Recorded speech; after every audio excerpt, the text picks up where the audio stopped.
Одоо та нар хар цагийн хүрд үз дан генералууд, янз бүрийн хувцастай генералууд ярьж байна. Өнөөдөр Монголын сайд бүхэн генералт зэрэгтэй болчлоо. Өнгөрсөн 7 хоног дотоодын зэрэг. Гэхдээ зэрэг гэдэг чинь гадшаа байлдах. Энэ бол бүх олон улсын онд нь. Монгол улс дахиад дотоодын зэрэгтэй болж байгаа хгүй. Дотгошоо байлдах гэж байгаа. Автомат бариад танк хоёрт агсаад ийм зэрэгтэй дахиад бол шийдвэр гаргаж байгаа шүү дээ энэ эрх багчд. Бидний зүгээр сууж ит. Одоо тийм ээ. За ерөнхий гиштэй зэвсгч юм байна. Энэ бол үндсэн хуулиар байгаа Монгол зөвшөөрсөн цорын гац зэвсгч. Тэгтэл дээр нь одоо ерөнхий сайд дээр дотоодын зэрэг цагдаагийн хайрн гэдэг. Цагдаагийн дарга 4-5 уушид армийн генерал болцсон хой. Монгол улсын зэвсгчний жанштабын дарга 3-5 уушаа байдаг.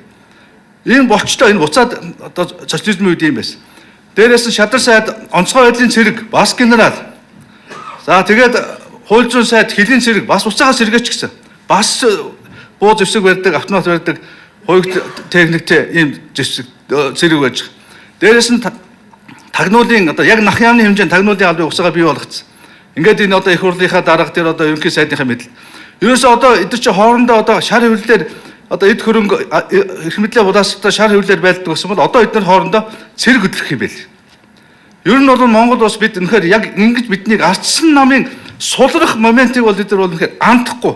Энүүхээ эдгээр сарын дотор Монголын нэмийг буцаад 90 оноос өмнөх байдлаар оруулж чадчихжээ.